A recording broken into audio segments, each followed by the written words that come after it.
अभी तो 10 लोकसभा पे मेन फोकस करके हम लोग लगातार वहाँ दौरा कर रहे हैं, जिसमें मगध जहाँ भी हम बैठे हैं नवादा में। नवादा भी एक लोकसभा का सीट है जो हमारा टारगेटेड सीट है, क्योंकि यहाँ तकरीबन 3 लाख के करीब मुसलमानों की आबादी है, तो 3 लाख छोटा वोट नहीं होता है। इस वक्त हमारे साथ मौजूद है लोकप्रिय समता पार्टी के राष्ट्रीय अध्यक्ष वसीम नैयर अंसारी जी।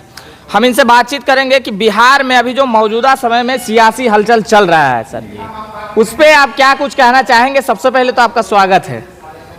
बहुत बहुत धन्यवाद कि आप आफ्ताब साहब आज टाइम निकाला आपने। सियासी हलचल तो चल ही रहा है की पार्टी जी। एनडीए की तरफ रुझान रखेंगे या इंडिया गठबंधन की ओर, या थर्ड फ्रंट बनाएंगे? आपके पास तो कोई ये एक बिहार में किस तरीके की राजनीतिक होना चाहिए, आप तो सोच कर चल रहे होंगे कि थर्ड फ्रंट या इंडिया गठबंधन या एनडीए गठबंधन। देखिए, हम लोग ये जो पार्टी बनाए हैं उसका जो मुख्य मकसद यही है कि जो शोषित वंचित पसमानदा समाज है उसको उचित भागीदारी मिलनी चाहिए। मुसलमानों को रिप्रेजेंटेशन पे बात होना चाहिए। आज नरेंद्र मोदी जी पसमानदा की बात कर रहे हैं, तो ये गठबंधन के लोग पसमानदा की बात क्यों नहीं करते? आप पसमानदा को अपना गुलाम बना करके क्यों रखना चाहते हैं? पसमानदा को भी आप जगह दीजिए। हमारी जो राजनीति है, हमने पहले भी कहा कि इंडिया के लिए और एनडीए के लिए हम तैयार हैं। जो पॉलिटिकल गठबंधन हमारी पार्टी को तरजीह देगा या हमारे लोगों को सियासत में हिस्सेदारी देगा, हम उसके साथ जाएंगे।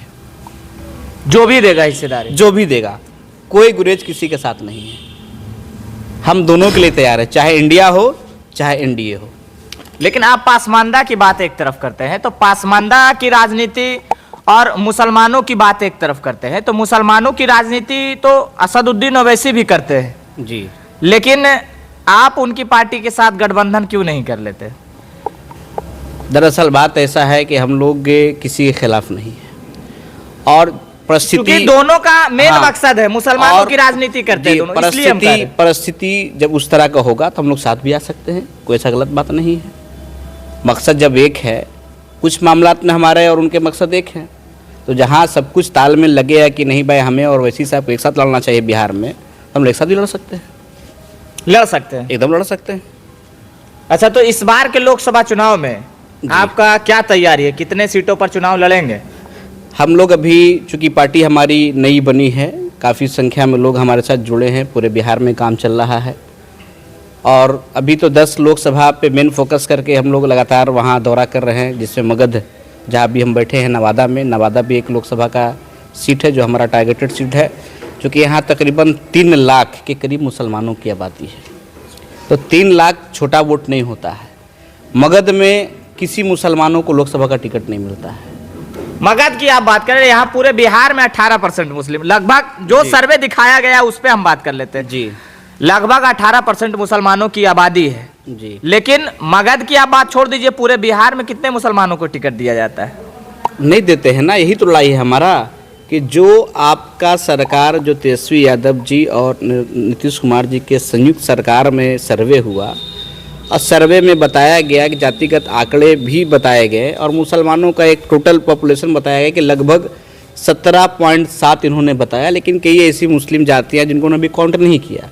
फॉर एग्जांपल आप ले लीजिए, कलाल जो जाति है उसको बनिया में उन्होंने काउंट कर दिया, और भी कई छोटी छोटी जातियाँ से काउंटिंग नहीं हुई। अगर सबको मिला दिया जाए तो मुसलमानों की आबादी लगभग 20% है बिहार में।